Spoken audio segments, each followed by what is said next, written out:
What's up, Bucket Talk? I'm your host, Ahan, and today we're going to be diving deep into the Anthony Davis trade rumors.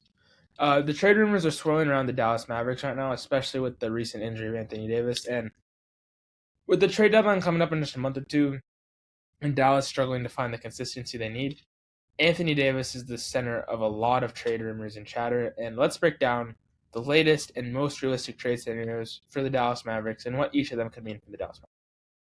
So, first, let's go over the context of everything. So, Anthony Davis was just traded from the Lakers to the Mavericks last summer, last trade deadline for Luka Doncic, as we all know. And that trade was probably the weirdest trade in NBA history. Since then, Davis has shown flashes of why he is a top 10 player when healthy, but he's never healthy. There's no consistency, and the team hasn't gelled the way that it was envisioned to work. And Cooper Flag has already played a lot more games than Anthony Davis, and Anthony Davis has been here twice the time, so that can give you the whole story. Uh, some fans and analysts think Dallas should just hit the reset button, like I do think we should, and move on from Davis and acquire younger picks and draft capital instead of committing big time money. Like he wants another extension this summer, which that would set our franchise back in years of development to an injury prone veteran. Like giving him an extension is not the right move, and I think that is the main reason why he should be gone before the summer. So the Atlanta Hawks are actually the top rumored suitor, and to be honest, for me, I don't really know why they are because they're also in a bit of a funk right now. Like the Mavericks, they're like in the play-in mix maybe. So, but they are the top suitor. Multiple league insiders are reporting that the Hawks have like real interest in trading for Anthony Davis ahead of the deadline, and it's not just like a fantasy. They're willing to make it happen. Um, so Atlanta is the leading landing spot. So there's even chatter about Dallas wanting to work out a deal with Atlanta involving players and draft compensation that could help the Mavericks reshape their roster. I think the main logical scenario, which is actually kind of funny, is bringing back Kristaps Porzingis to match the salaries. Because after this year, he's a expiring contract, so he'll just be off the books, and we won't have to worry about the money, and we can use that money to go either sign or trade for someone. To be honest, the Mavericks' hands are kind of tied in terms of trade with picks after this year. So I think the most important things is picks. Kristaps Porzingis is definitely not the center of this trade package. It's just to make the salaries work. The center of this trade package, if it was with the Hawks, would likely involve Zachary Risese, who the Hawks are willing to move off of. And he's a very intriguing player. He was just a number one pick 2 years ago. He has a lot of potential, but that's not enough for me to want to move off of an all-star caliber player like Anthony Davis. Even though I'm not in love with him because of the money and the injuries and all the availability, there's no denying that whenever he is healthy, he's a top 15 player in the NBA. So I would love to get a couple picks back, but and also another expiring contract to probably make the money work, like Luke Kennard. But if we can get that New Orleans Pelicans pick, which probably will not happen, that the Hawks own, that would be incredible because the that pick can give us the potential to get two generational superstars on the same team. In this loaded draft class, there's AJ Dybanta, Darren Peterson, and Cam Boozer. All three of them would be number one picks if they were not in that draft. It's kind of like if they're all in the same draft with Cooper Flag, it'd be debatable who goes to number one. Even though it's still probably Flag, it's closer than a lot of people think. And if we can get any of those three players, and even like a Koa Pete or like a Nate Ament, if we can get any of those guys, so that's like anywhere in the top 8-ish, we would be set. We would have two amazing players to build around, two young players to build around for the next 15 years, and that would be perfect. But I don't think Atlanta will give up that pick. So if they don't give up that pick, I'd probably want two first round picks, but I do not think that would happen. And I would be willing to part ways with just one first round pick. But if it can be that Pelicans pick, I'm willing to sacrifice the rest of the trade package. Like that Pelicans pick is very important. I'd be willing to just take out Reese and just let the picks be that main asset and take Porzingis and all the money and then just dump it aside. Uh, so like I don't really know why the Hawks would do this because they're not really in the playoff mix right now. But one thing that is worth noting, one thing that is noteworthy is that the Trey Young will not be a part of any deal, and that really is great because I'm concerned that the Mavericks just made a pretty stupid trade a couple months ago in February with Luca. A Trey Young is just not what we need at all.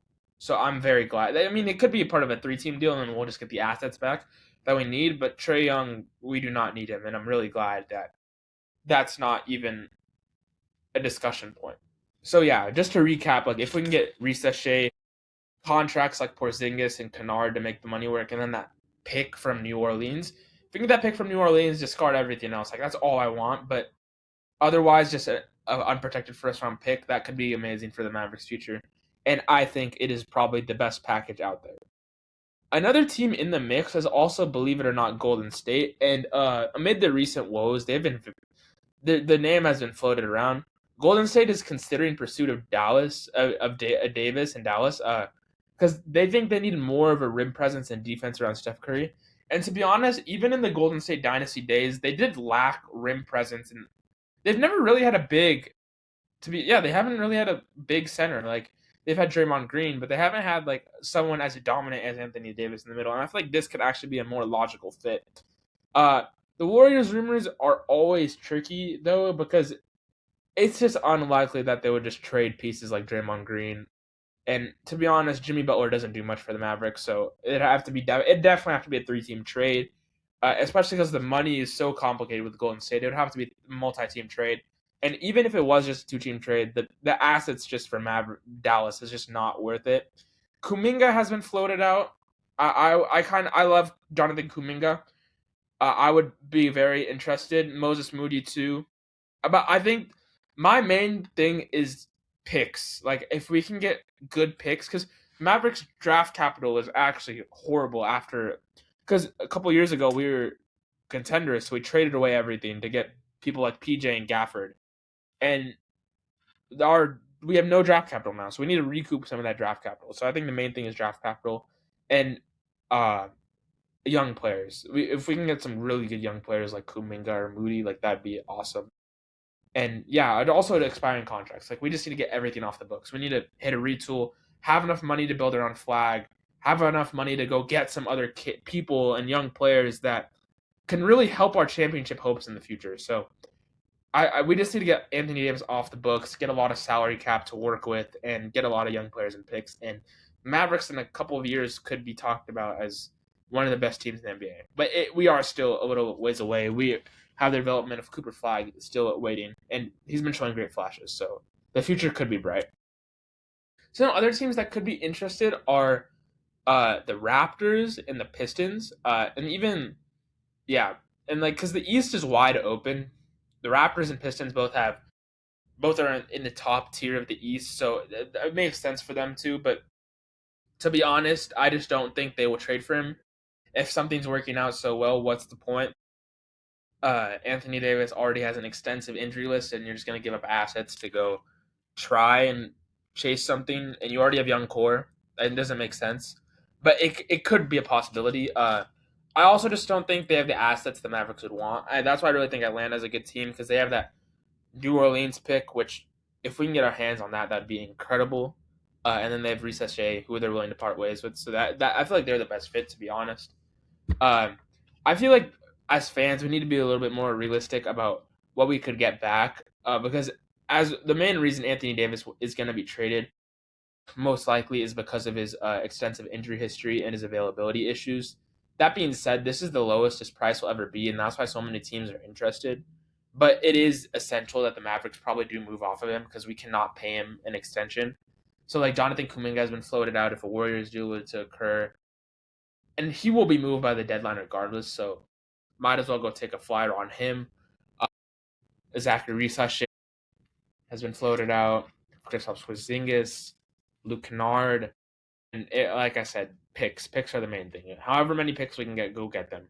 But if it's a valuable pick in this year's loaded draft class, like that Pelicans pick probably will be, we need to try our best to get it. And we really just need players to build around Cooper Flag with. That's why we need young players who are not in their primes yet and can build around our young core of Cooper Flag, Max Christie, PJ Washington. Yeah, we just need players who can build around that core and picks to help with that. There are some pros and cons of trading Davis. In some pros are that it clears a big cap space long term, and we will be able to go pursue big name players and big name free agents and the trade market in the future. Dallas has a big market, so a lot of players would like to go play in Dallas and play with Cooper Flag, probably one of the best players in a couple years. As draft picks and younger players, like that's what we really do need, and it removes the injury risk from our core. And that's another main thing. We need consistency and availability. Like this team will never gel if we have someone out 50 out of 82 games. Like that's what we need. Like I said, Anthony Davis is a high level talent. We will be losing an all star player when healthy. Our defense will not be as good, and we're not probably we will. I feel like as Mavericks fans, we need to realize we will not be getting equal talent to Anthony Davis. It just won't happen because like the teams, like there's a reason these teams are trading for him at such a low price.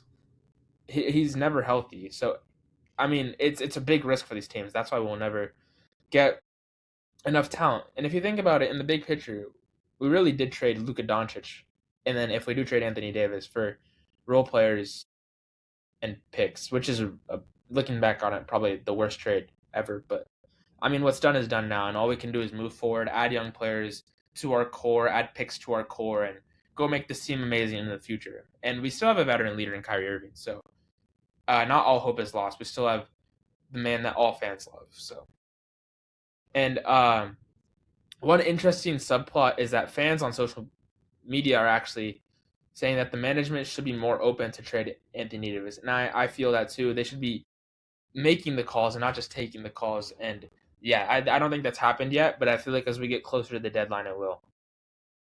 So I think this could develop quicker than we think, especially with the recent losing streak and Anthony Davis's recent injury again. So just keep your eyes peeled. So yeah, thank you guys for listening. That's the latest on Anthony Davis's trade rumors.